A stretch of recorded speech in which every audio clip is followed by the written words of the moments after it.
This is one of the best musicals, I think, that's out there, that has ever existed. And from a guy's point of view, this is such a guy's show. It's just, it's a show about brotherhood, and as an actor, not only getting to sing this iconic music every night, but it's such an amazing script as well.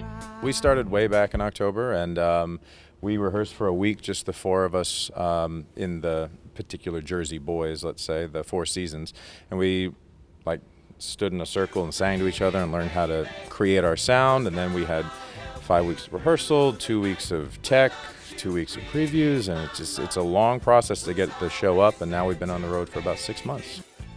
I knew nothing about the story itself. I mean, I think that's part of the draw to this show in itself. I mean, most people know the music, but they don't know the story about how the songs developed. Like, I had no idea that Big Girls Don't Cry was based off of John Payne Western that, that he was watching one night, and that was his inspiration, which is such a cool aspect of the show.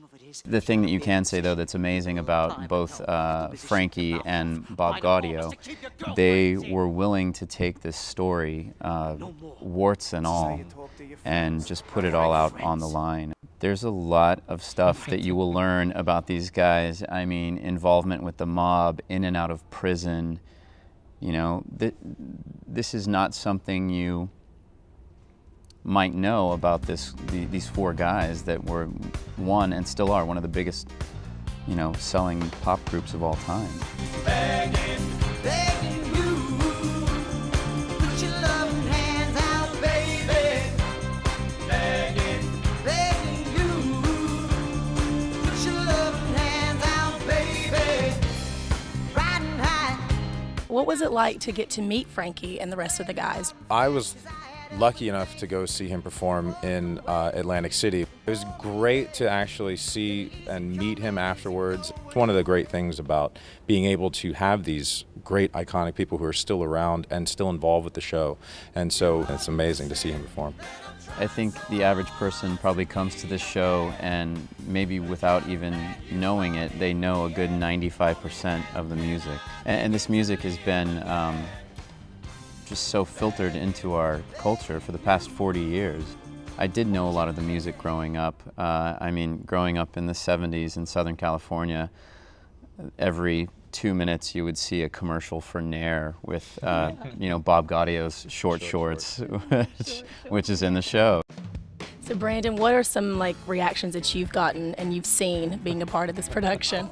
It's kind of cool being a rock star for a bit. I mean, doing a musical where you're this iconic group and everyone just loves the show, and they come out and I have 50-year-old women that turn into 12-year-old girls. It's amazing to see that. It's just so great to have that kind of feedback from people and just how much they love the show. Of all the songs that we perform, I love Walk Like a Man. There's a moment where we walk upstage and we turn and we look at the audience and we start to come down, and it's, Brad is singing to the Lord, and it's so great to just be in that one particular moment and have the energy that's coming off of the audience is just so palpable, and that's my favorite part. I think most people actually come to hear this music, but you are going to learn a lot and be thoroughly entertained. There's something for everyone. There's great music, there is beautiful women, there's rock and roll, it's like a concert most of the time, There's, we even say it's almost like the Martin Scorsese of musicals.